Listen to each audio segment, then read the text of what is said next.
What's up, ADHD crew? Procrastination is a real nightmare, isn't it?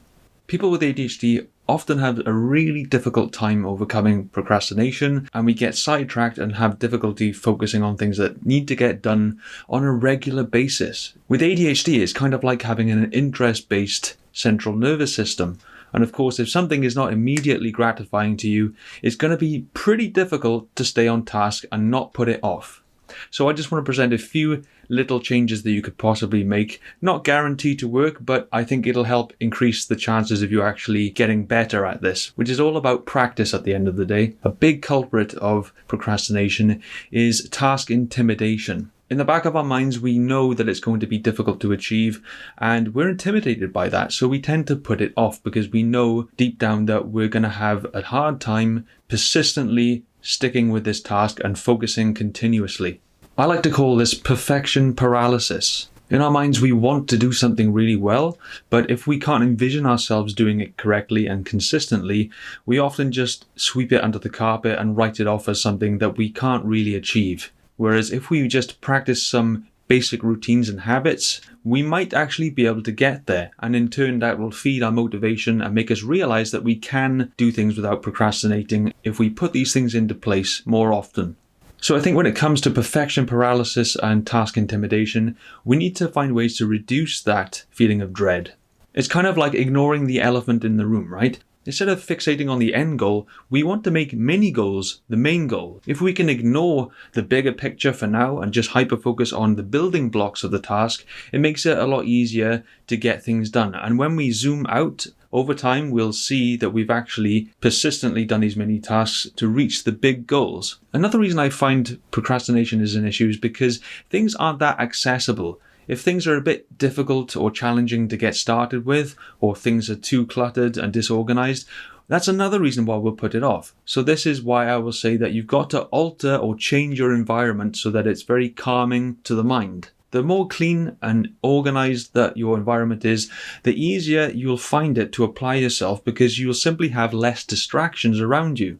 So this goes for getting rid of potential distractions such as mobile phones. I would encourage you to perhaps put your phone on the other side of the room and perhaps even consider uninstalling social media apps so that you're not tempted to scroll through, making you distracted and procrastinating further on things that you need to get done. So it's about really managing these little things that can affect our overall ability to stay on task. Another thing I think helps with conquering procrastination is creating an artificial deadline. The way this works is that when things are set up in advance and you give yourself a more strict deadline, it helps to create a sense of urgency. And this is the problem with ADHD, is that we can't really see too far ahead. We're kind of too honed in the here and now. So this is why people with ADHD need to have some kind of deadline that makes us fearful about failure. So this is another part of it, is utilizing fear to your advantage. If you can just take a second to really imagine what it would be like if you failed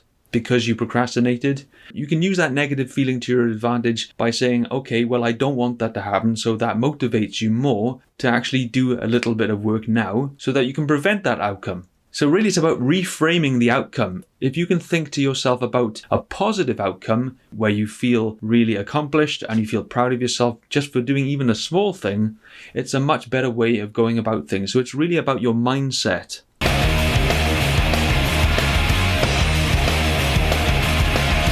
I often say that keeping deadlines needs to be very visual. The more visual something is, and the less easy it is for you to escape from that reference, the less chance there is for you to sweep it under the carpet and procrastinate further.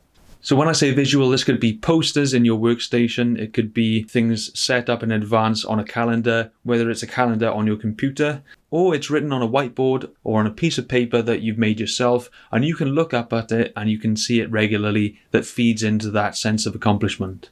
One thing I like to do is strike while the iron is hot. Something I've gotten better at over the last few months is getting stuff done while it's fresh in my mind. So in a way, I've had to practice and train myself to act on things as soon as it enters my mind, because I know chances are if I'm going to put it off, or I don't at least make a note of it that's very visual and easy for me to see on a regular basis, I'm going to procrastinate and not get round to it.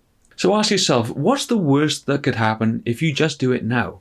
What's wrong with doing it now? If you can change your mindset into thinking, well, if you do this now, you can reap the rewards later, just get it out of the way and you can get that benefit. Now, I know it's a lot easier said than done, but if you can just have a little note to yourself, do it now, I find it just helps you to get into the habit of doing it. And if you practice this more often, you'll probably find your sense of urgency naturally begins to get stronger. So when it comes to striking while the iron is hot, if you can perhaps give yourself an incentive, like a reward after you've done the task, it might even drive you further to get it done. Because what would you rather? Would you rather worry about getting it done for hours and hours and not actually doing it? Or would you rather just do it now, out of the way, and you don't have to worry about it and you can reward yourself after doing it? I think the latter option seems a lot more pleasant. I don't know about you. One last thing I would say is that sometimes our willpower is not enough. You can have all the ideas in the world, but sometimes you just can't get going. So in this situation, I would say reach out to somebody that you trust, whether it be a friend or a family member, and ask for help, right? Because sometimes all you need is that little kick in the right direction, that little bit of encouragement and inspiration to get you started. Right? So you don't have to do this alone. In fact, I don't recommend you do it alone. It's often better to have as much positivity around you as possible. So even if it's just watching an inspirational YouTube video, it can still help. Just bear in mind that if you want to do this, you have to help yourself. Because if you don't start to take small little changes, you're always going to have the same problems. But I can guarantee if you just start applying these small changes to your life, you will see some improvement. But remember, it's not about being perfect. It's about being sensible, being kind to yourself, and making positive changes to your life.